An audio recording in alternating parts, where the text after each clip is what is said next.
Bom dia, bom dia, bom dia, bom dia Londrina.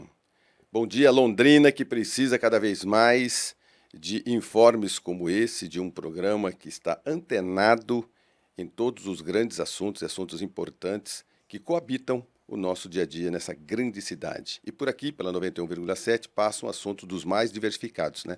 Dos mais interessantes. E um deles que a gente tem que se atentar é agora o Setembro Amarelo. E eu sei que muita gente ainda pergunta assim, por que Setembro Amarelo? Né? Porque tem tantos meses com tantas cores que as pessoas até confundem, né? Tem cor para tudo quanto é lado, não é verdade? Para chamar a atenção da população. Então nós temos semanas especiais, meses especiais, dias especiais para fazer com que aquele assunto ele tenha conotação. Né? Não significa que durante o ano você não vai ter preocupação com aquilo. Eu fui educado por pai e mãe, era assim. Hoje, dia das mães. Hoje, dia dos pais. Aí diziam para mim assim: ó, não é só para ficar bonzinho nesse dia, não. É o ano todo, tá? Então é o ano todo. Então, o Setembro Amarelo e o cuidado que nós temos no setembro é também para ser feito durante o ano inteirinho. É que neste mês em especial a gente conversa com pessoas especializadas para nos dizer o que significa o Setembro Amarelo, por que ele foi criado, não é? O que a gente tem que prestar atenção nesse mês, mas poder repercutir no restante do ano. Para tanto, eu chamei aqui a doutora Maria Letícia Rigon, ela é médica psiquiatra, coordenadora da residência médica em psiquiatria no Hospital Vida, médica formada pela Univale há 10 anos, atuando em psiquiatria. Atualmente, à frente como preceptora no serviço de residência médica em psiquiatria no Hospital Vida, também atuante no Hospital Zona Sul, em atendimentos particulares em consultório. Bom dia, obrigado pela sua presença, doutora Maria Letícia Rigon. Bom dia, bom dia, ouvintes. É um prazer ter essa oportunidade para a gente trocar essas informações e, de fato, trazer a importância de discutir esse tema, né? Não só em setembro, como você mesmo colocou, mas ao longo do ano a gente está sempre em alerta sobre algo tão importante. em alerta, né? Constantemente alerta, né? Exatamente. Não para nunca. Exato. Esse mês é só para chamar atenção. Exatamente. Terminou esse mês, continua no alerta. Exato, né? Tá bom, Ofertando muito. ajuda às pessoas também dos nossos convívios, né? Exatamente. Thaís Novaes, psicóloga clínica e hospitalar, pós-graduada em prática baseada em evidências em psicologia clínica pelo INBP, é isso? INPB. Isso. INPB. Especialista em terapia analítica comportamental pelo Centro Universitário Philadelphia Unifield em psicologia e desenvolvimento infantil, FAMESP, graduada em psicologia pela Universidade Estadual de Londrina, UEL, com ênfase em psicologia e processos de prevenção e promoção em saúde e psicologia e processos clínicos. Atualmente é preceptora da residência médica em psiquiatria no Hospital Vida e psicóloga clínica nos atendimentos com crianças, adolescentes e adultos. Bom dia, obrigado pela sua presença, Thaís Novaes. Bom dia, ouvintes. Agradeço demais, né, esse convite, essa participação, né, junto com colegas e companheiros da área da psicologia e da psiquiatria. Muito bem. Walter Batista Ferreira Júnior, psicólogo clínico com especialização em terapia cognitivo-comportamental. Pós-graduação em andamento em dependência química pela CBI of Miami. É isso a pronúncia? Isso mesmo. Sou ótimo em inglês, cara. Com prática clínica voltada para acolhimento e tratamento de pessoas que enfrentam desafios relacionados à dependência química, bem como transtornos do humor e transtornos de personalidade. Ô, Walter, bom dia, obrigado pela sua presença, viu? Bom dia, Marcão. Bom dia, ouvintes, demais colegas que vão acompanhar junto comigo aqui nesse desafio, né? É um tema muito importante e espero poder colaborar. Vocês sempre colaboram, é assim. O podcast nada mais é do que uma ferramenta muito prática, não é? Da gente trazer os profissionais, é como se fosse uma grande consulta, né? Então, para quem se interessa, mesmo para quem não se interessa, está nos ouvindo agora em qualquer lugar desse mundo, porque hoje você já não tem mais limite, né, para aquilo que você faz dentro da tecnologia, você pode, nesse exato momento, estar impactando pessoas na Austrália, na China, enfim, né? A gente tem não só londrinense, mas brasileiros espalhados pelo mundo todinho. E é um assunto muito importante. Ô, Walter, você atua com foco em dependência química. De que forma o uso abusivo de substâncias pode se relacionar com o risco de suicídio? E o que é substância? É toda aquela que a gente imagina que seja nociva, a partir do álcool, do cigarro, essas coisas? Primeiro me dá um panorama, né? Abusivo é o quê? É um pouco mais ou depende muito da pessoa?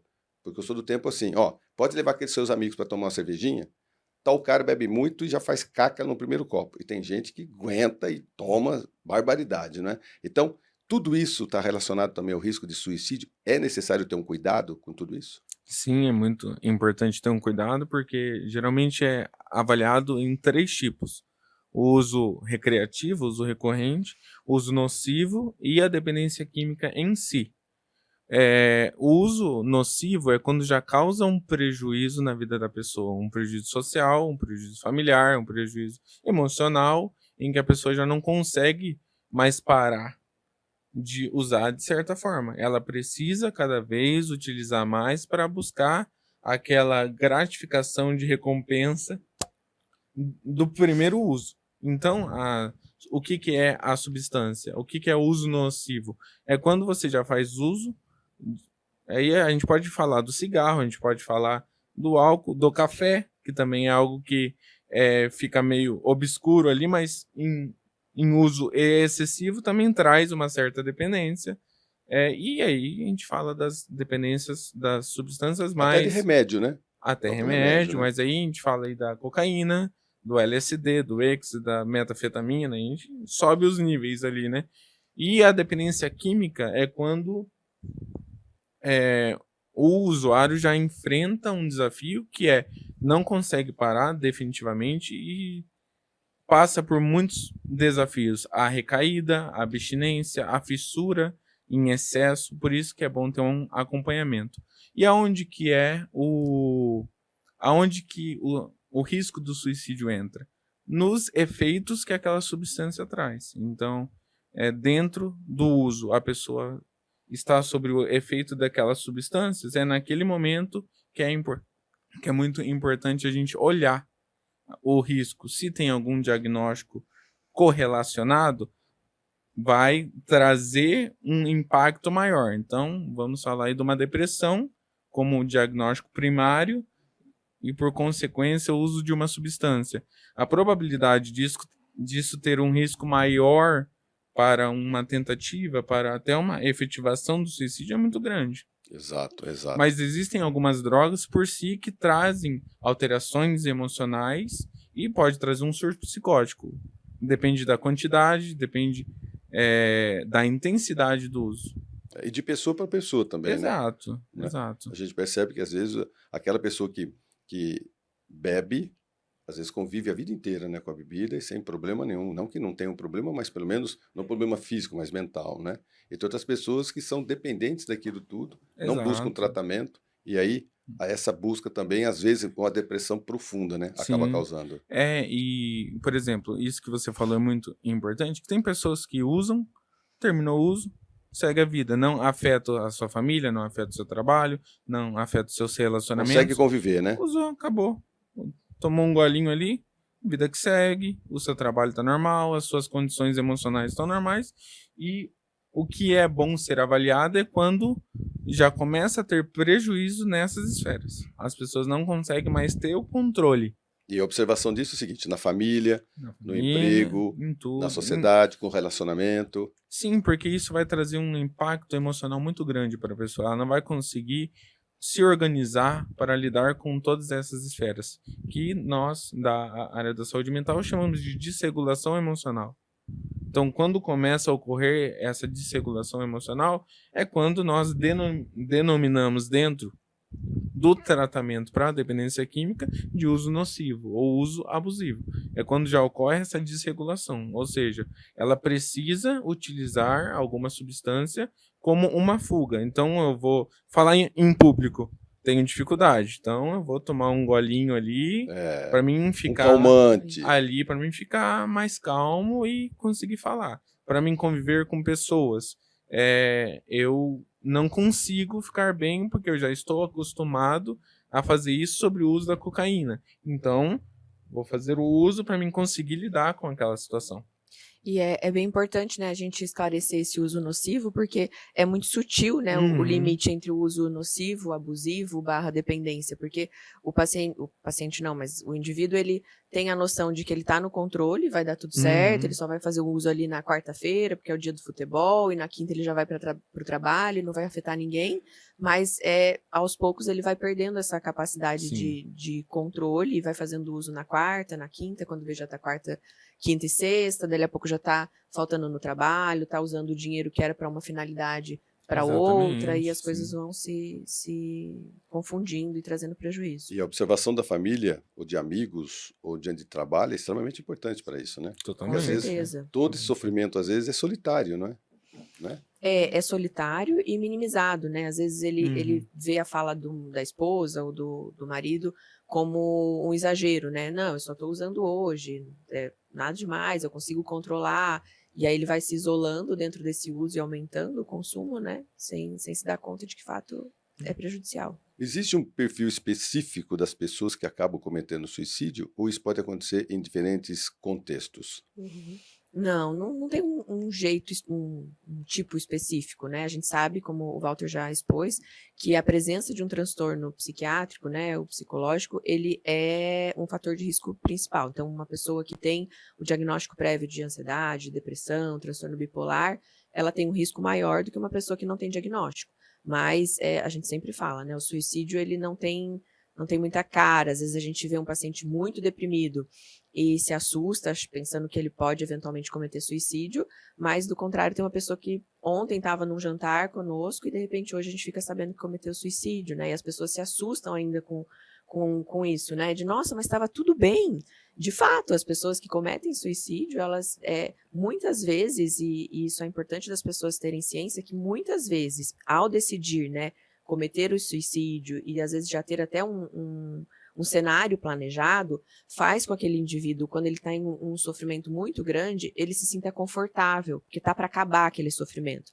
Então, muitas vezes, eles têm um intervalo ali de estar muito bem.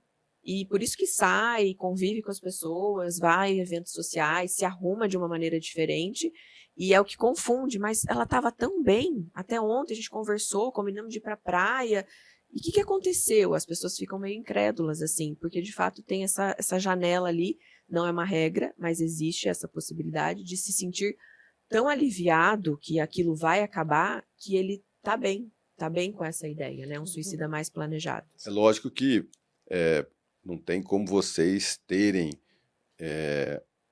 após o suicídio, a pesquisa. O que vocês têm é pessoas que tentaram, não chegaram no fato, e aí vocês têm essas pessoas para conversar, para dizer, gente, o que aconteceu com você naquele determinado momento que você tentou se matar com um veneno e não morreu, tentou se jogar de algum lugar, se machucou e sobreviveu. Então, os sobreviventes dos suicídios é que trazem todos esses relatos, não é? Sim. Sim. Porque a gente percebe que esses relatos de quem tentou o suicídio de alguma forma e não conseguiu, normalmente, por pesquisa, voltam a tentar, ou aí alerta todo o sistema e todo mundo fica esperto e aí cura essa pessoa. Só para complementar a fala dos colegas, né? Não existe um perfil específico, uma cara, né? Uma vestimenta, uma faixa etária, mas eu vejo assim que é muito mais uma questão de impulsividade, né? Aconteceu um episódio específico na vida dessa pessoa, desse paciente, né? E ele não soube lidar com as situações ali naquele momento, né? E veio esse sofrimento e ele tenta se utilizar de algum recurso, né? Na terapia, o que a gente trabalha é essa questão da regulação emocional, né? E trabalhar um pouco mais essa impulsividade. Então, nesses momentos específicos que pode gerar um gatilho, né? Tentar organizar a vida desse paciente para trabalhar comportamentos alternativos, né? Porque esse paciente, essa pessoa, ela tenta aliviar esse sofrimento, mas existem outras formas de aliviar esse sofrimento também. Né? Então, a gente tenta, assim, incentivar essas outras formas que não causam tanto prejuízo, tanto dano em si. E os mitos? Os mitos sobre o suicídio que ainda a gente precisa desconstruir na sociedade. Tem muitos mitos, não tem? Muitos, né? Assim, a gente vê... Muitas pessoas falam que é falta de vergonha na cara, né? Pra chamar Que atenção é o clássico, para né? chamar atenção. E é muito triste essa questão do para chamar atenção, porque a gente que atua em serviços de emergência, então, igual no hospital aqui de Londrina, é um hospital geral com ala psiquiátrica, né? Em um deles que eu atuo. E aí tem essa troca de experiência com colegas de outras áreas, né? Não só da saúde mental. E dentro desse ambiente, que deveria, né, ter uma assistência às vezes mais acolhedora e empática, a gente vê muitos profissionais, colegas, né? Só quer chamar atenção, mais um, mais um.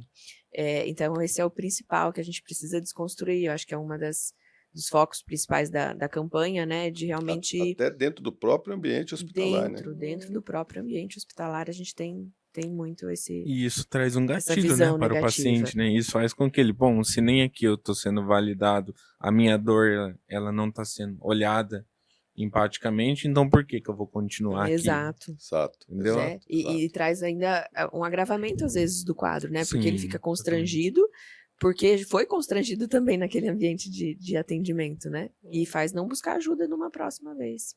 Que você colocou a questão, né? Uma pessoa que tentou suicídio e sobreviveu, depois do tratamento ela é curada, digamos assim, não volta a tentar? Pelo contrário, né? A maior prevalência dos suicídios consumados está entre pessoas que já tentaram antes, né? Uma média de 3 a 5 tentativas para, de fato, conseguir o suicídio. Então, essa média existe. Existe. Tem, E esse é o principal verdadeiramente, fator de risco. Já ter tentado o suicídio é o principal fator de risco para conseguir o suicídio. e essa pessoa, ela é monitorada? Exemplo, a pessoa tentou 1, 2, 3, 4, 5. Uhum. O que acontece? Na prática mesmo, segura essa pessoa dentro do ambiente hospitalar, monitora ela, porque é perigosíssimo para ela, coitada. Às vezes ela não consegue, o tratamento não chega a ser tão eficaz. Essa pessoa, no final de 3, 4 tentativas, ela acaba conseguindo. Exato. É uma série de fatores, né? O tratamento ele é multidisciplinar, né? E principalmente também dividido com a família, né? Com a família ou com o estabelecimento de uma rede de apoio que a gente coloca, seja de amigos, de colegas de profissão, enfim, mas no atendimento de emergência, onde a gente pega uma pessoa que veio para uma primeira, segunda tentativa de suicídio, a avaliação ela ainda é muito subjetiva, né? Dentro da experiência de cada profissional, entre conseguir indicar que o paciente permaneça em ambiente fechado, né, para minimizar os riscos e o acesso também a meios de conseguir, né, tentar o suicídio.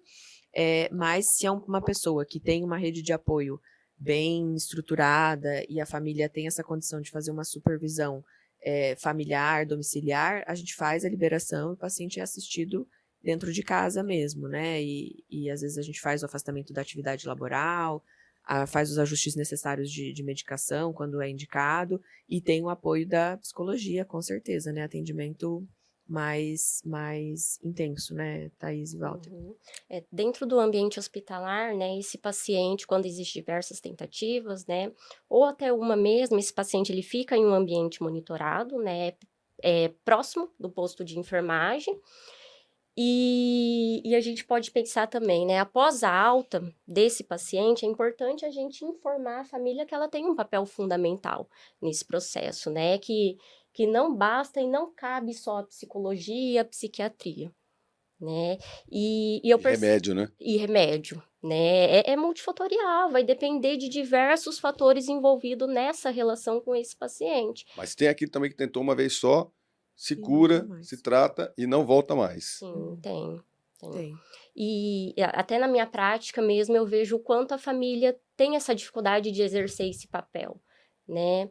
Por quê? Porque muitas vezes não foi ensinado isso para ele também, né? É um aprendizado no sentido dessa família aprender o que validar e o que não validar, né, nesse paciente, né? E a família também não foi ensinado. É uma questão muito individual também, né? O sofrimento e o limiar, né, desse sofrimento. Não dá para pegar no coletivo, né? É difícil, porque assim, às vezes o que para mim é pouco, para aquele outro indivíduo já está no limite dele, né? Aquilo já é o suficiente para tentar, para pensar em não existir mais. Eu acho que a tentativa de fazer com que alguma coisa aconteça, né, num limiar tão estressante, eu tenho exemplos muito básicos disso. É quando você compra um presente para alguém e aí você está sem dinheiro, você se mata para conseguir um dinheirinho, e aí você foi para comprar aquele presente, aquela lembrança, e aí você tomou chuva, aí chegou naquele lugar, estava fechado, você voltou, e aí no dia seguinte você pega de novo para poder tentar comprar, tropeça, se machuca, corre, tá fechado de novo,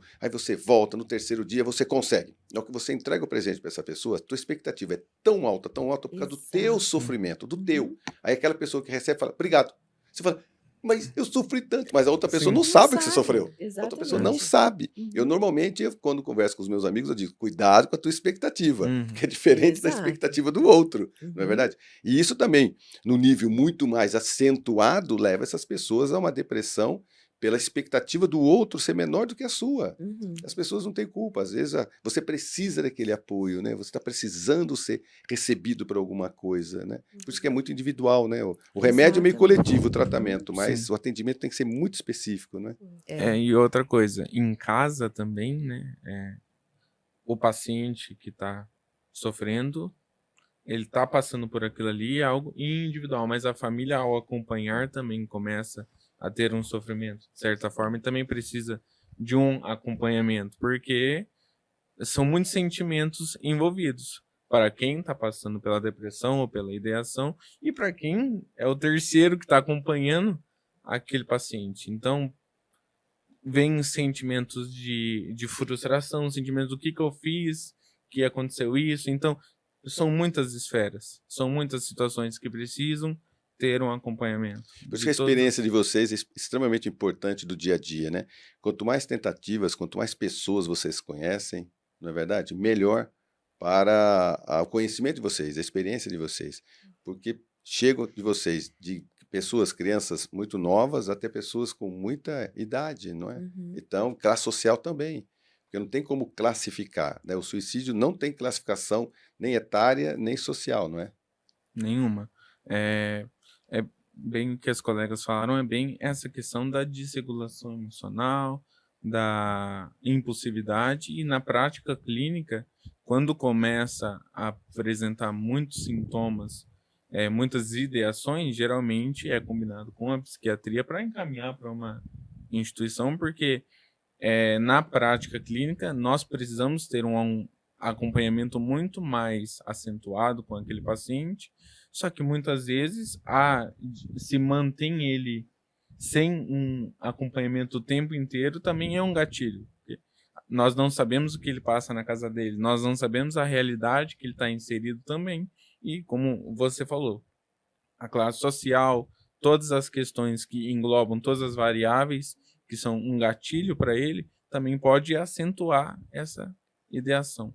A última pesquisa, posso estar enganado, perto de 35 pessoas se suicidam por dia no Brasil todo, Isso. né? Mais ou menos isso, né? Uma média, Sim. 35 pessoas por dia. E aí, em todos os estados, não tem nenhum estado que tenha uma prevalência, e isso mostra o quanto é que isso aí verdadeiramente precisa ser pesquisado individualmente, porque a gente não consegue mais ter esse controle como era antigamente. Você vai lá, mas isso aqui foi por causa da depressão, isso aqui foi pós-guerra, né? Isso aqui foi o Covid. Por falar no Covid, e o Covid afetou muito, pela experiência de vocês, o pós-Covid, ou durante o Covid, qual foi a percepção que vocês tiveram, ou que vocês têm hoje a respeito do suicídio e o Covid? Eu acho que durante foi o principal reflexo, assim. Hoje eu já não tenho mais tantas consequências, assim, do Covid, mas na época foi um boom de atendimento, né, psiquiátrico. Pra gente foi muito elevado Muito, a né? busca, com As certeza. pessoas acabaram se encontrando em casa, né? E Acabaram se encontrando aí, pessoalmente. Uhum. Eu acho que a gente tinha isso, a né? gente tinha, é verdade, né? Eu não Uhum. sei qual que é nem o termo disso, mas parece que cada um se encontrou, não é Teve verdade? que Você se lidar deparou com com si o seu mesmo, eu, né? né? Uhum. Né? Eu me lembro muito bem disso, assim, parece que a velocidade foi parando das coisas, parando devagarzinho, aí você tinha tempo. É, Você estava em casa, você tinha tempo, mas, cara, o mundo aí parou. sobrou a Pessoal, sua o mundo companhia, né? parou. Sim. Eu lembro agora exatamente esse momento, mais ou menos março de 2020. Gente, já tem 5 anos disso, né? Parece que foi ontem que a gente começa como se fosse, né?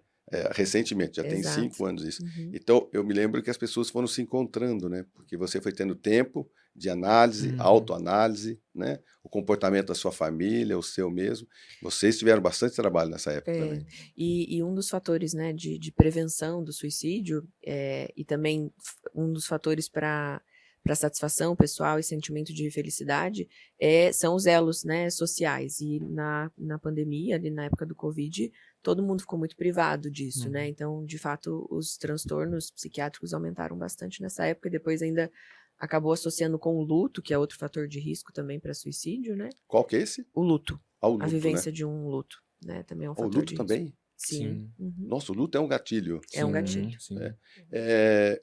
Pela experiência de vocês, a parte comercial, quando a pessoa ela quebra financeiramente, também é um fator? Sim, muito marcante. Inclusive, é um dos mais acentuados atualmente. Principalmente no sexo masculino, Principalmente né? no Por sexo essa questão masculino, né? cultural do, Sim. do, A Assim, do pessoa não homem, né, aceita ser o aquela derrota provedor sim, ainda, né? comercial, Uhum. não é? Então isso é muito marcante.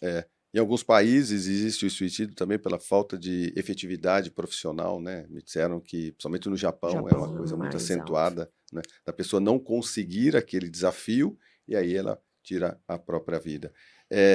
A família, na opinião de vocês, também extremamente essencial para tudo isso, Sim. né? Por mais que essa tentativa ela consiga ou não, e aí existe uma reunião para que fale com as famílias. Então, quando essa pessoa, olha, ela tentou o suicídio, logicamente que a partir do momento que ele conseguiu êxito, não se tem mais, né, Uhum. como se ajudar. Mas ela tendo a tentativa, ela sobrevive àquilo, aí a família é chamada para conversar? Sim, Uhum. sempre, né? No primeiro atendimento emergencial, a família é acionada e também para os pacientes que ficam internados por um tempo maior, também é feito semanalmente encontros familiares, onde é discutido a evolução e também já o planejamento das condutas pós-alta, né? Uhum. Geralmente é a pessoa que esse paciente, que essa pessoa tem mais interação, né? Então, é convidado, convocado, né?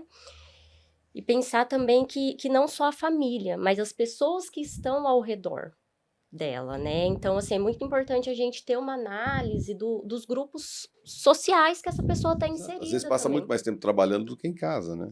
É importante discutir com o paciente, né, sobre isso. Quem que ele também preferia com que fosse feito esse contato. Porque também não adianta, às vezes, a gente chamar um familiar que é um gatilho também, né? Que às vezes é uma relação conflituosa. Sim, Então, a entendi, gente entendi. faz Às vezes o esse... suicídio vem em função daquela pessoa, daquela situação. Exato, Não daquela adianta então chamar relação, aquela né? pessoa, E né? geralmente esse público tem algumas pessoas de confiança que ele se abre mais, que ele tem um sentimento maior e uma confiança maior. Então, quando aquela pessoa tá ali mais próxima, aquilo de certa forma é um conforto para as pessoas. Não que vai fazer com pronto, aquela pessoa tá perto, isso não vai acontecer, mas diminui a probabilidade porque aquela pessoa tá dando todo o suporte, é uma pessoa que ele confia.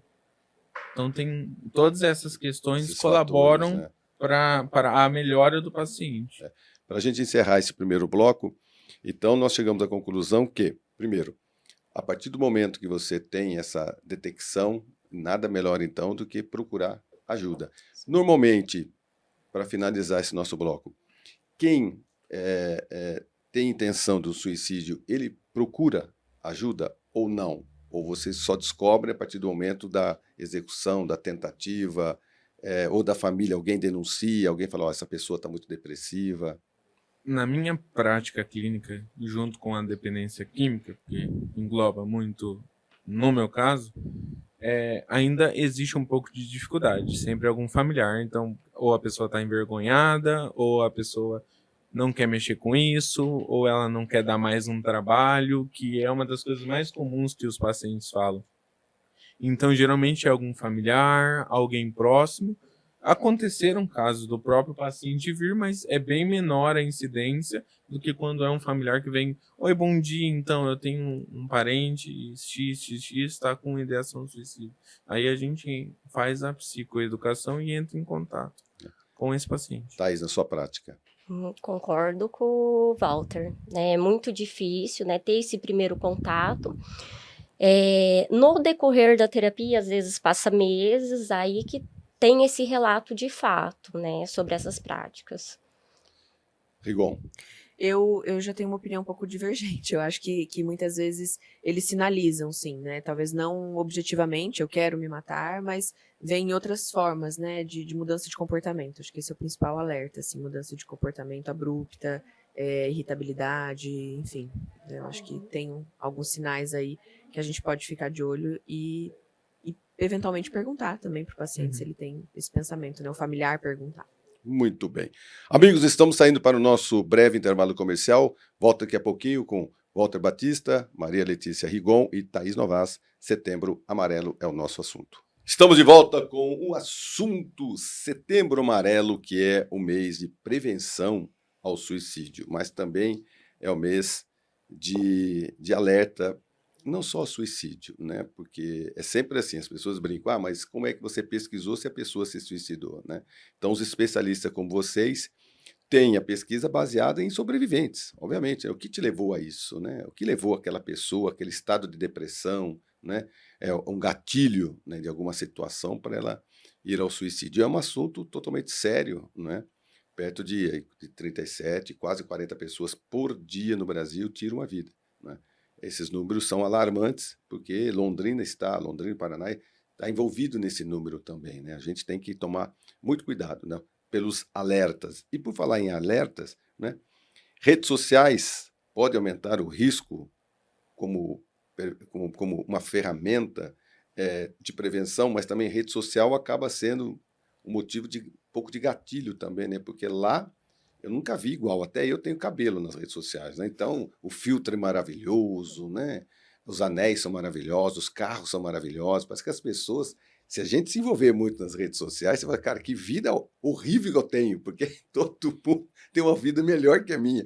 Só viaja para lugar bacana, né? Só tem comida boa, meu Deus do céu. É um dos fatores também, pode ser não ser o principal, mas pela percepção que você tem, Thaís, é um dos fatores? É um dos fatores de risco, principalmente nesse nível comparativo, né, da viagem perfeita, né, do corpo ideal, né, então, principalmente para o público jovem, né, eles têm essa dificuldade de racionalizar, né, do que colocar na rede social e de como é a minha vida, né, então existe essa dificuldade de racionalizar o que está acontecendo ali, né, um outro ponto também, né, na rede social as pessoas têm dificuldade, elas não se privam, elas falam o que falam, né? E na vida real a gente tem um comportamento mais assim de analisar o que a gente fala. Exato. Né? Então existe essa dificuldade, né? As pessoas falam, as pessoas são grosseiras, né?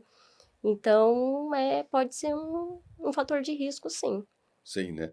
São observações que a gente tem que ter as redes sociais, né? Com Tanto é para certeza. agora, nós vamos colocar esse nosso material como um alarme, né? Como prevenção, e ela é benéfica, mas em contrapartida tem pessoas que têm as redes sociais como a única parceria, né? Na solidão da madrugada, na solidão do final de semana. Tinha uma época que o pessoal brincava que uma das piores músicas que tinha era a do Fantástico, quando terminava o domingo, né? Tocava aquela música, a pessoa fala, meu Deus do céu, vai começar a tudo segunda, de né? novo, e os meus problemas na segunda-feira. Quais eram esses problemas, provavelmente? O de pagar conta, de relacionamento, do emprego que não era satisfatório, a educação, enfim, né? Mas tinha-se essa brincadeira que ó, a pior música da semana seria a música do Fantástico. Isso não é nem balela, né? Rolava isso um pouquinho, né? Sim, com certeza, né? A ansiedade já do domingo à Ansiedade, né? noite, né? De enfrentar a segunda-feira, né? Exato. E tem a questão da rede social também como uma parte mais de crime, digamos assim, né? Mas das pessoas com má intenção, onde tem grupos, principalmente com foco em crianças e adolescentes, né? De induzir mesmo a comportamentos autolesivos, né? Tanto de automutilação sem a finalidade de cometer o suicídio, né? E se machucar, mas também aqueles que promovem desafios, né? Para tentativas de suicídio, de mostrar as tentativas. Então, a criança e o adolescente fica muito vulnerável, né, a esse conteúdo. Né? E jovem e adolescente, pais educadores, o que eles podem observar no comportamento desses jovens como sinal de alerta, Thaís? A mudança de comportamento, né? A questão do isolamento social, tá? Principalmente assim nas redes sociais, né? Por mais que esse adolescente ele está se comunicando com outras pessoas, né? Há esse distanciamento e há esse isolamento também, né? A interação da rede social é diferente da interação, né, do dia a dia. Física, né? Então, é necessário que observe essa mudança desse comportamento, esse isolamento. Um ponto que eu vejo também que está sendo muito frequente é a utilização do chat GPT, com o intuito, assim, de dar sugestões do que pode ser feito, né? Então, assim, é um risco, né? O que você verdade. vai escrever? Mais uma ferramenta Uhum. boa, ótima, Uhum. né, em vários segmentos, mas também preocupante, Muito, Também. muito. não é? Como avaliar isso, na é verdade? O que eu devo falar, o que eu devo usar, que lugar que eu devo ir, né? Uhum. Sim. E medindo o comportamento a partir daquela ferramenta, né? Isso que é o Uhum. mais grave.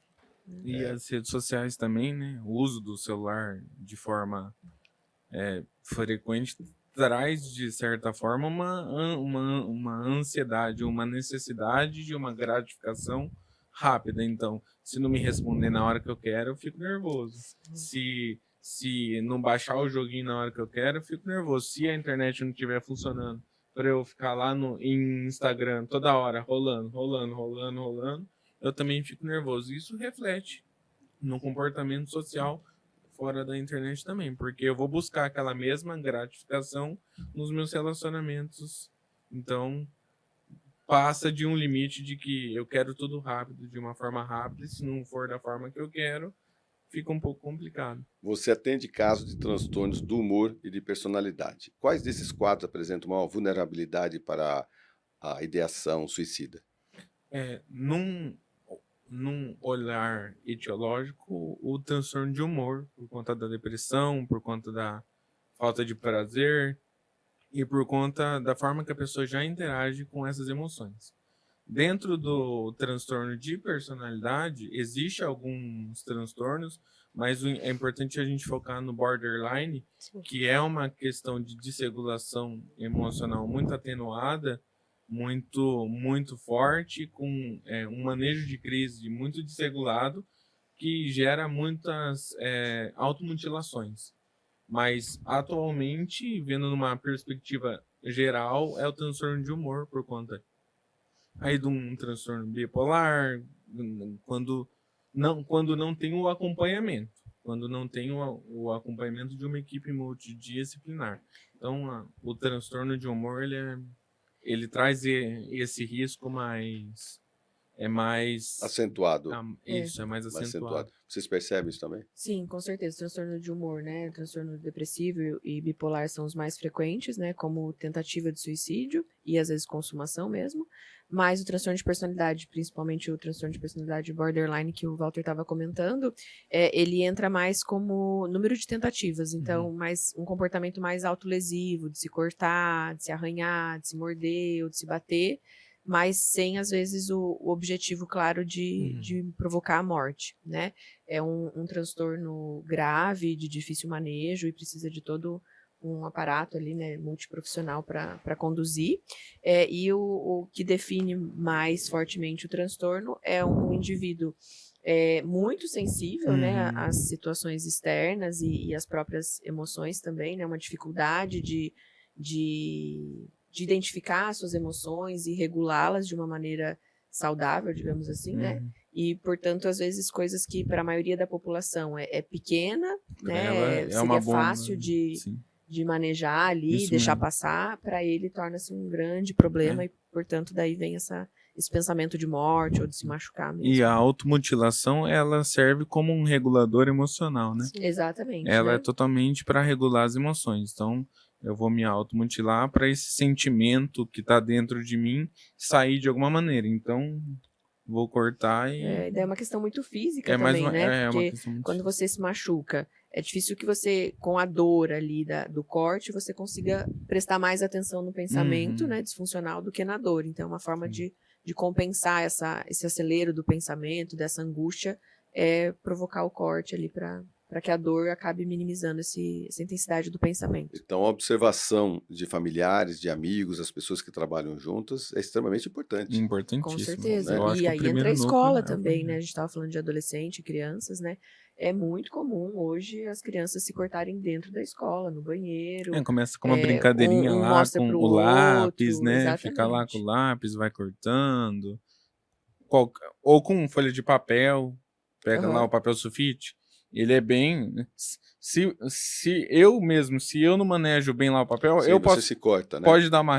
E tem gente que usa isso como benefício.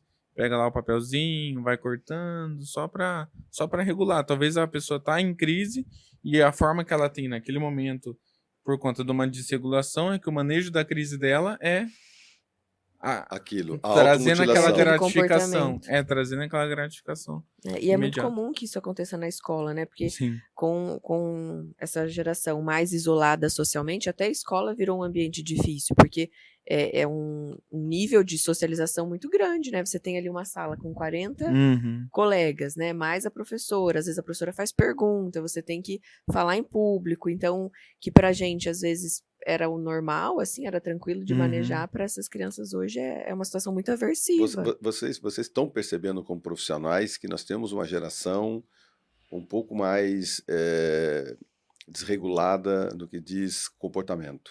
Vocês Eu acho percebem que isso? não diria um pouco mais desregulada, assim, né? Mas Uhum. com menos capacidade de regular, menos ferramentas, né? Tem mais dificuldade de encontrar um caminho alternativo para Sim. aquela sensação de angústia, de tédio, que seja, né? Sim. Mas eles não conseguem Me mais parece lidar com que, isso. que as gerações passadas, quando nós tínhamos até nossos 15 anos de idade, mais ou menos, nós tínhamos muitas dúvidas e os mais velhos, entre eles os professores, nos forneciam essas respostas, né? Então, as Uhum. respostas eram as pessoas mais velhas, não é? Os professores, né? Educadores, né? Quem nos empregavam, né? A gente começava a trabalhar um pouquinho mais cedo. Então, essas pessoas eram fonte de informações para as Sim. nossas dúvidas, não é? Uhum. Então, nós tínhamos por eles respeito, porque o que está acontecendo? A informação vinha daquela pessoa com mais Sim. informação, né?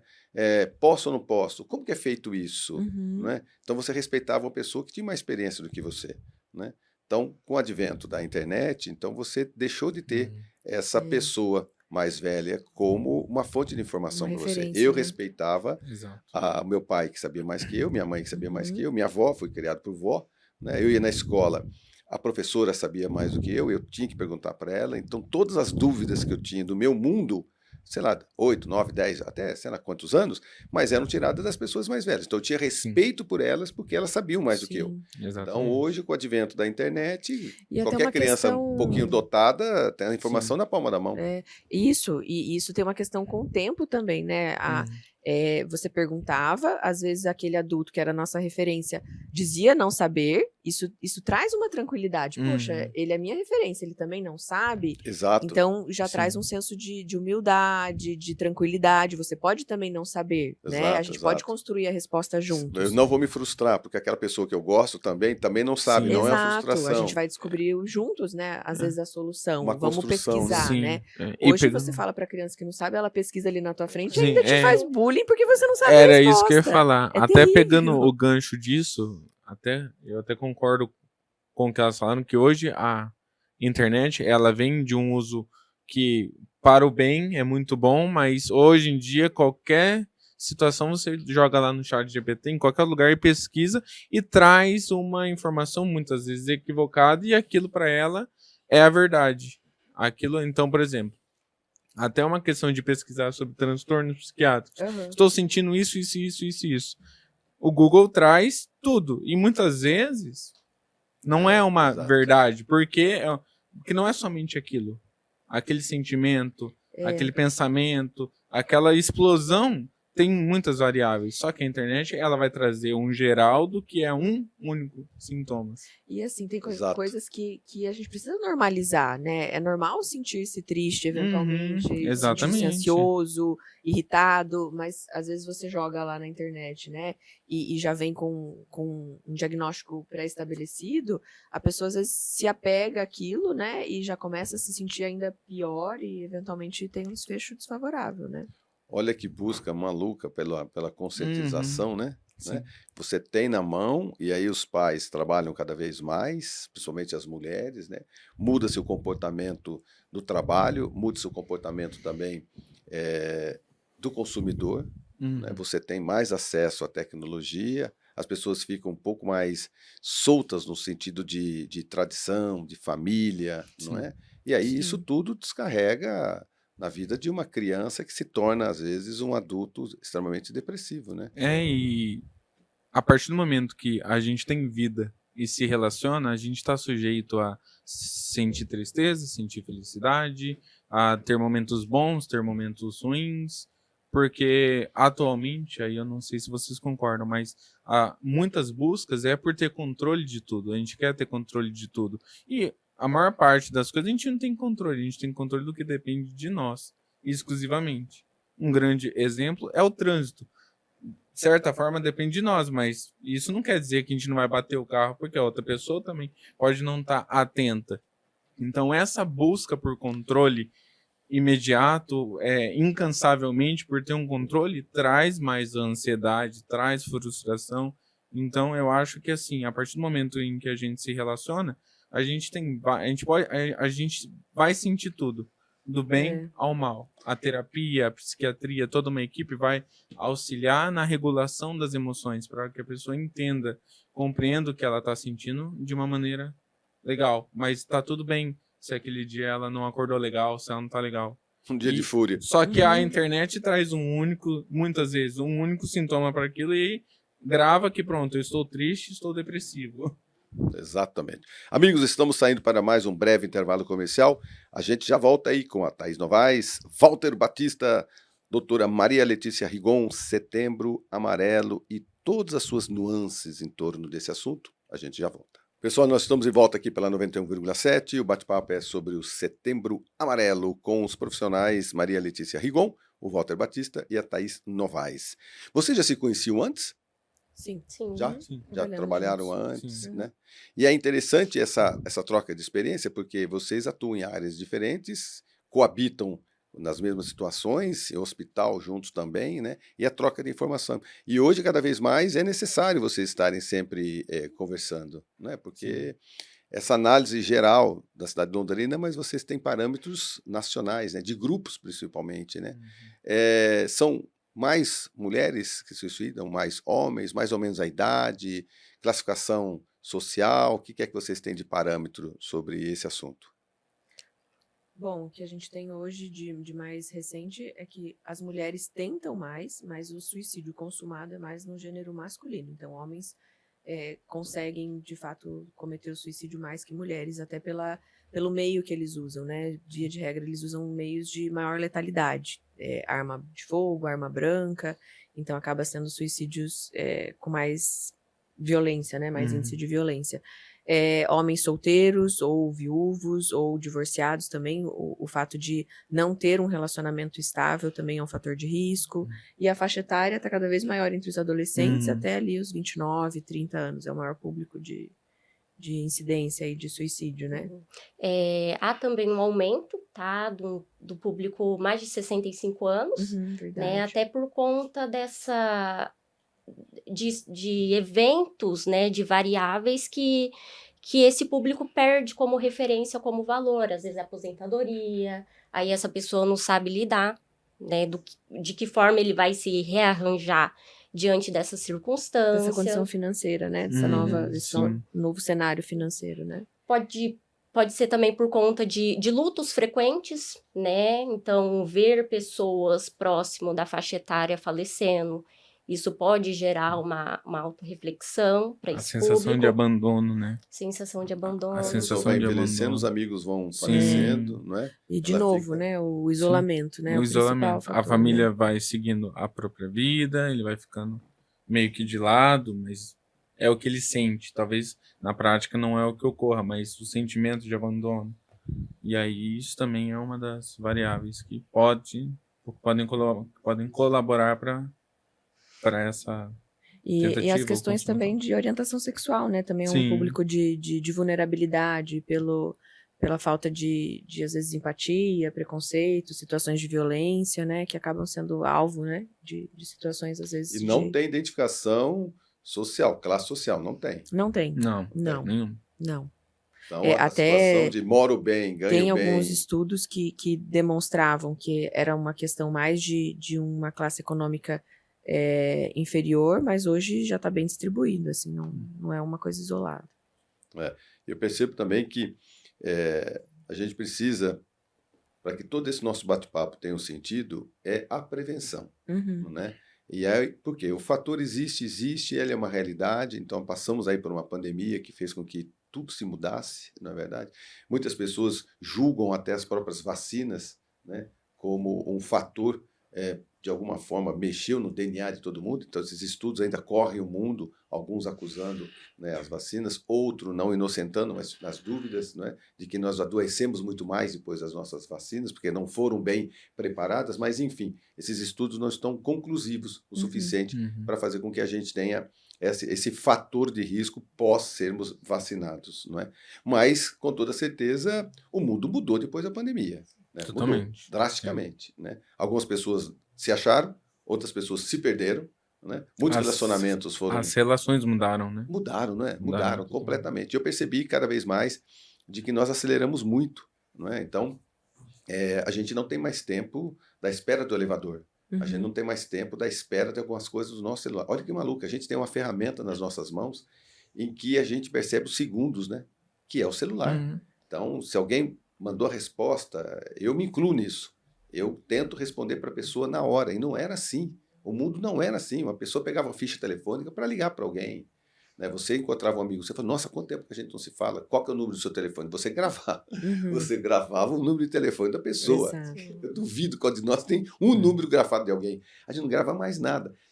Profissionais, isso também é um grande fator, não é? Dessa falta de objetividade, dessa falta de apego às coisas, às vezes, mais espirituais, né? Parece que a gente vive um pouquinho mais solto no processo todo, sabe? Sem termos coisas arraigadas, respeito, carinho, sensação. Uma das coisas que, na minha fala, a falta de educação com os professores, com os mestres, né? Com as entidades, né? Eu sempre tive muito respeito por professor, por polícia, eu sempre tive respeito por gerente de banco, né? Não sei aonde é que perdeu tudo isso, será, sabe? Parece que veio perdendo um pouquinho mais, não veio? Eu acho que o fácil acesso à informação faz com que a maioria das pessoas, de uma forma arrogante, pense que saiba de tudo, né? E não tenha mais uma referência, né? Eu acho que todo mundo consegue toda a informação e acho que é grande especialista em tudo, né? Contribuindo com isso, eu vejo que hoje em dia as pessoas estão com uma baixa tolerância a mal-estar muito mais evidente. Então, se frustrar é algo que não pode. Então, ter que esperar um Uber no trânsito, esperar uma mensagem. Então, essa tolerância a mal-estar está muito mais baixa do que antes. Ninguém quer ser afrontado. Exato. Né? Então, isso que a doutora falou é muito real. Lá na internet é um ego batendo com o outro.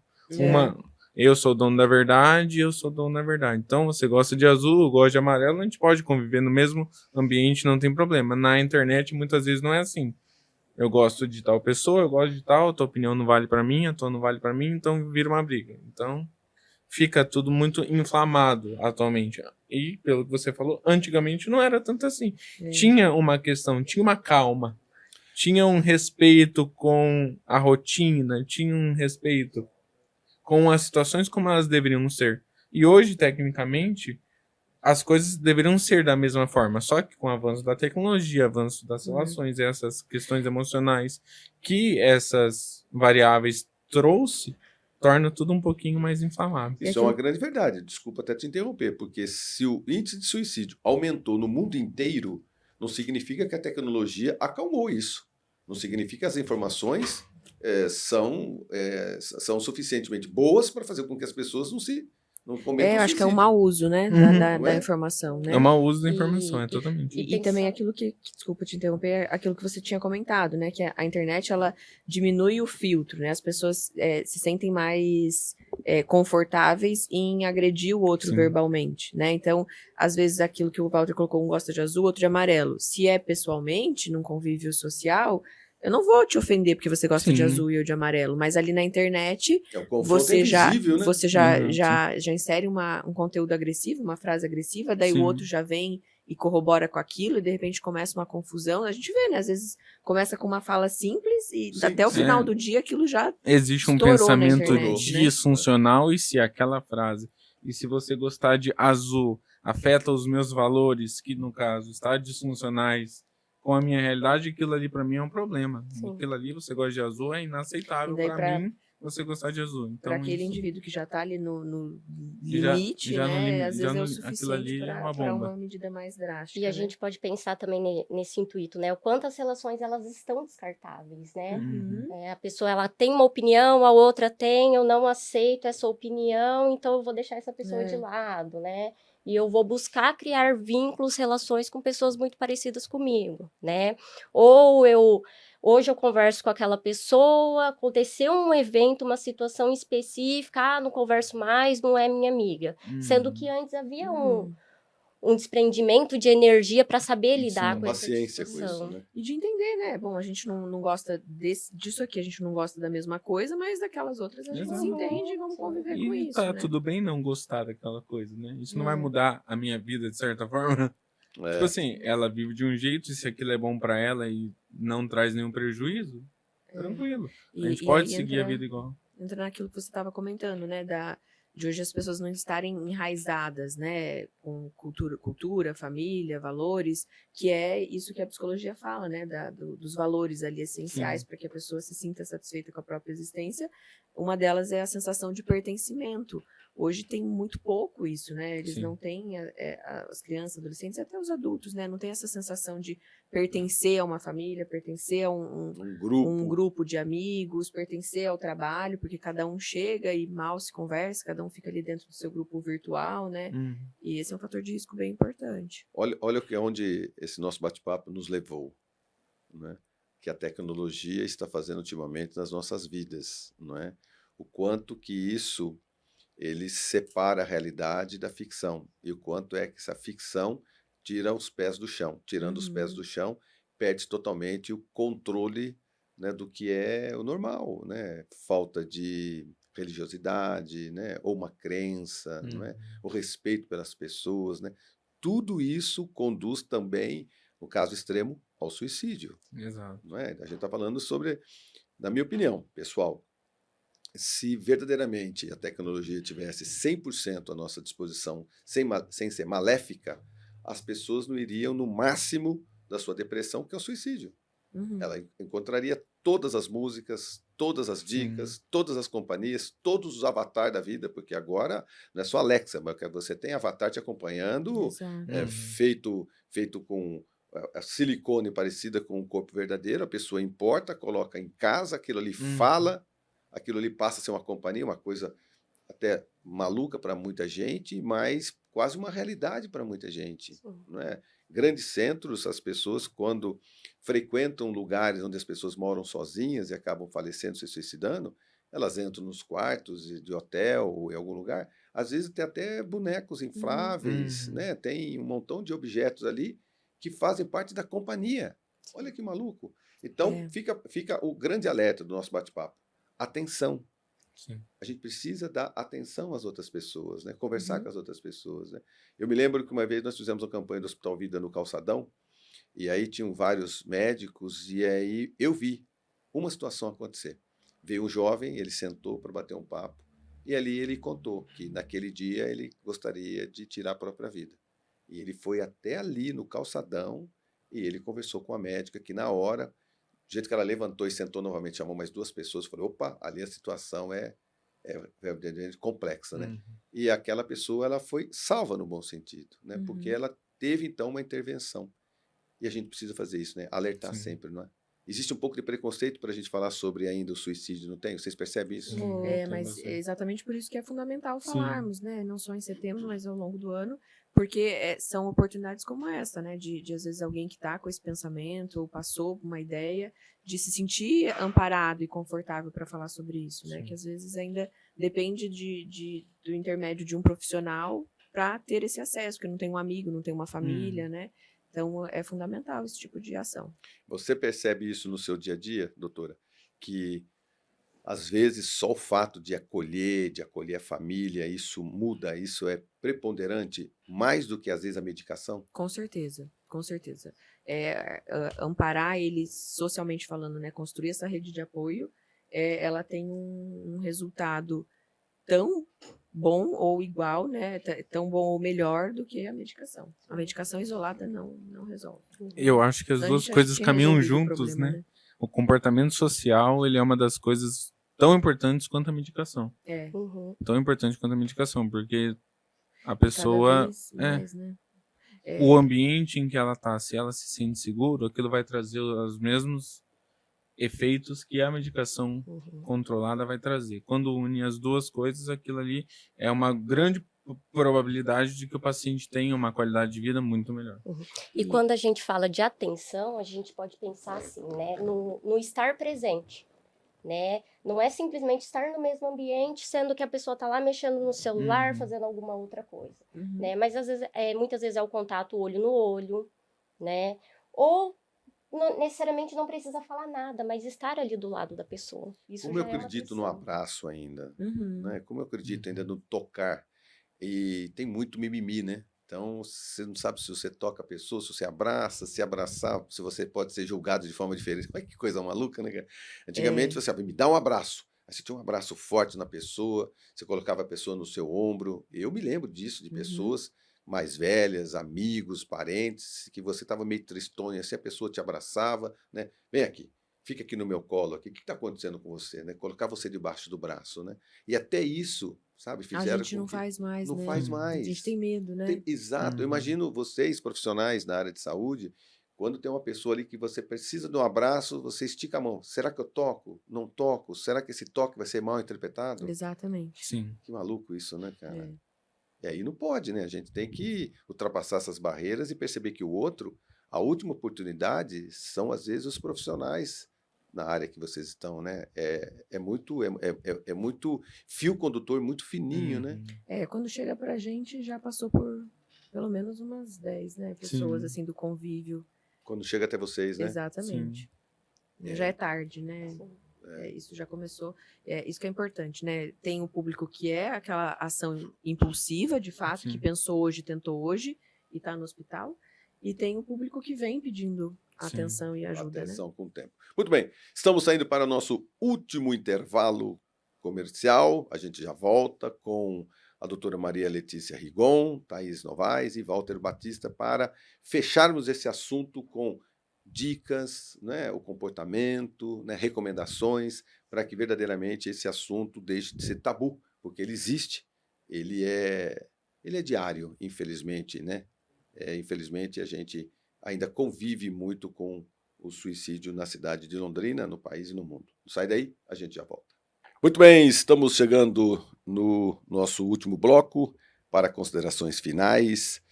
Walter Batista, muito obrigado pela sua presença, obrigado pela atenção que você tem sempre com o nosso podcast aqui. Não é a primeira vez que você vem aqui, não é sempre em momentos em que a gente tem que novamente, né, sintetizar em um programa um assunto tão sério, né, tão contundente, e só que ele continua o ano todinho, né? Hoje é apenas para a gente aquecer a chama verdadeira desse assunto, né? Então, mais uma vez, muito obrigado. Qual que é o seu arroba, a sua especialidade, para a gente deixar bem definido, se as pessoas precisarem de ajuda, te procurarem. Muito obrigado pelo convite, pela oportunidade. Meu Instagram é psi.walter, é bem simples. Eu atendo dependência química, transtorno de humor, de personalidade. A minha prática é somente clínica e dou supervisão para profissionais que buscam uma supervisão clínica para dependência química. Eu dou supervisão também. E o que eu posso falar é que busquem ajuda. Qualquer pensamento, qualquer sentimento que estejam trazendo de certa forma alguma dúvida, algum prejuízo, alguma angústia, de certa forma alguma ansiedade, alguma dificuldade de viver a vida da forma que antes não tinha. Busque ajuda de um psicólogo, de um psiquiatra. Ter uma equipe multidisciplinar junto para te acompanhar vai fazer a diferença. E a família, aos amigos, não invalidem o sentimento dessa pessoa. Ela precisa. Não é frescura, né? Não é porque para ela sente de uma forma intensa que não é importante. Então não minimize o que ela está sentindo, porque aquilo é importante para ela. Às vezes o pedido de socorro é muito simples, né? É um telefonema de madrugada, é um pedido, né? É um abraço mais apertado, né? É uma palavra, às vezes, de despedida, né? No meio do nada, não é? Então, É. são essas coisas. Ô, Walter, repita mais uma vez, por gentileza, o seu @. psi.walter. Tá bom. Walter com V. Walter com V. Muito obrigado. Thaís, obrigado pela sua presença, viu? Esclarecimentos a respeito da sua profissão, do seu atendimento e também o seu contato. Tá. Agradeço demais a participação, tá? Pelo convite também. Vocês podem me encontrar pelo Thaís Novaes, que é meu Instagram, né? TH, tá? Thaís com TH. E só para gerar, né, uma reflexão, assim, seria importante as famílias, né, as pessoas de forma geral, quando observar alguma mudança de comportamento, né, saber acolher essa pessoa, né, saber acolher, saber validar, e como eu já falei, né, não necessariamente dar instruções de acordo com a sua própria experiência. Né? Às vezes a pessoa ela não quer simplesmente que você dê instruções do que fazer. Às vezes ela só quer uma escuta ali naquele momento, e isso já basta. Tá? Então, a gente precisa cada dia mais saber treinar essa escuta, esse acolhimento, essa empatia. Né? Uma dica que eu dou também para os pacientes, para as pessoas que sofrem, né, que existe um sofrimento muito intenso, que há um planejamento, buscar o CVV, né, buscar CAPs, né, CAPs na região, buscar uma rede de apoio, às vezes é aquele colega que naquele momento se mostra pertencente, né, buscar os familiares, pessoas mais próximas, né, não tentar se isolar, por mais que a maior probabilidade de acontecer um isolamento, né, tentar fazer um movimento contrário, não tentar se isolar. Muito bem. Mais ou menos, você tem essa perspectiva pela sua experiência de que o acolhimento ele resulta, no mínimo, nos 90% assim, não de um tratamento, mas de uma percepção total. É isso, da sua opinião. Então, todos nós somos não obrigados, mas a gente se doar um pouco mais em observar, seria isso. Isso. Observar o próximo, né? Em todas as suas contingências. Pode ser criança, pode ser uma pessoa de idade, pode ser em casa, pode ser um amigo. Escutar. É isso. Seu @ mais uma vez? Thaís Novaes. Muito bem. Muito obrigado. Doutora Maria Letícia Rigon, suas considerações finais, por gentileza. Bom, obrigada novamente, né, pela oportunidade, o convite. Meu Instagram é @DRA Maria Letícia Psiquiatra. Hoje eu atendo predominantemente o público adulto, todos os sexos, gêneros e transtornos também. Como fala final, eu acho que eles já foram bem felizes nas colocações, em oferecer ajuda, né, em escutar, eu acho que é o principal, né, e também fazer uma busca ativa. Se você percebeu que algum parente, algum amigo, alguém do trabalho tá diferente, não tá com um visual como o corriqueiro, ou teve alguma fala que te chamou a atenção, não hesite, né, em perguntar ativamente se tá tudo bem, se ocorreu algum pensamento diferente. É claro que as pessoas elas não têm uma instrução do que fazer com aquela informação, né? Até para nós profissionais às vezes é difícil, né? Às vezes a gente está acompanhando o paciente há 5 anos, nunca falou de suicídio, de repente vem numa consulta e fala, você fala, nossa, mas da onde surgiu isso, né? Como que a gente vai construir, conduzir isso a partir de agora? Então, para a gente ainda é algo que às vezes pega de surpresa e a gente precisa construir isso, e para uma pessoa comum deve ser ainda mais difícil, mas não tenha medo. Se você não sabe o que fazer com aquela informação, um amigo chegou e falou, procura um atendimento, né? Às vezes, levar ele até o atendimento já salva aquela vida, né? Hoje aqui em Londrina a gente tem o CAPS 3, que é um serviço de atendimento 24 horas, as pessoas ainda muitas vezes não sabem dessa ferramenta, né? Então pode buscar, vive cheio, mas ainda é uma possibilidade de ajuda. As próprias UPAs também têm os atendimentos, tem assistente social, algumas têm psicólogos para fazer essa contingência ali, essa abordagem. Então, o principal é você perceber, perguntar e oferecer ajuda. né, escutar, né, a pessoa pediu um contato, às vezes hoje muitas pessoas, a forma de pedir ajuda, posso te ligar? Porque até isso hoje a gente tem que pedir permissão, né, não é aquela coisa automática, né, nossa, tô com saudade, vou te ligar e você vai me atender. Não, você precisa pedir permissão para a pessoa separar um tempo na agenda dela para ela te atender e vocês conversarem. Então, às vezes, isso já é um pedido de ajuda, né? A pessoa nunca quer falar. E hoje ela pediu para eu ligar, quer falar por áudio. Então, de a gente estar mais atento ao outro, né? E não só as nossas necessidades, a nossa rotina, que às vezes, né, pode ser feito no dia seguinte, enfim. Acho que esse é o principal. Eu percebo também, nós temos na cidade, nós temos um ótimo quadro de profissionais do Hospital Vida, não é? Hospital especializado, um dos maiores no estado do Paraná e na região sul do país, que eu percebo que cada vez mais se especializa, não é? Então existe verdadeiramente boas clínicas, bons hospitais, a gente tem uma rede, né, municipal com atendimento à saúde, é necessário a gente procurar sempre.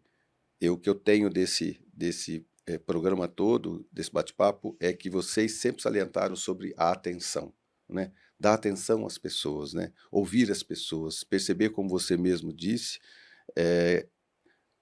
de que às vezes uma criança ela está se cortando, né, Walter, com um papelzinho da escola ali, né, furando a mãozinha com o lápis, com a caneta, tal, já é uma mutilação que é necessário a gente ter essa observação. Então, Sim. atenção, papai, mamãe, vovô, vovó, para todos vocês que nos assistem e que nos ouvem, né? São pequenos sinais de comportamento um pouquinho diferente, um silêncio a mais, né? Fica um pouco mais silenciosa a pessoa, né? Ou às vezes a pessoa fica um pouco mais agressiva, né? Com palavras desconexas, não é? E vocês me alertaram muito bem para a gente poder ter esse alerta. Às vezes essa pessoa, ela verdadeiramente no dia anterior, ela está bem vestida, ela está feliz porque parece que ela vai dar cabo de tudo aquilo, não é verdade? Então, muita atenção. Resume a atenção. Atenção, carinho e disposição em a gente observar o próximo. Seria isso? Isso mesmo. Com Então tá certeza. bom. Muito obrigado pela presença de vocês. Obrigado a todos vocês que nos acompanham, milhares e milhares de pessoas aqui pela 91,7. Tomara mesmo que você tenha entendido e passado essa mensagem para outras pessoas. E aí a gente vai fazendo o nosso papel de alerta aqui pela 91,7. Obrigado a todos vocês, obrigado pelo carinho, pela atenção e até semana que vem, se Deus quiser, eu tenho certeza que Ele há de querer.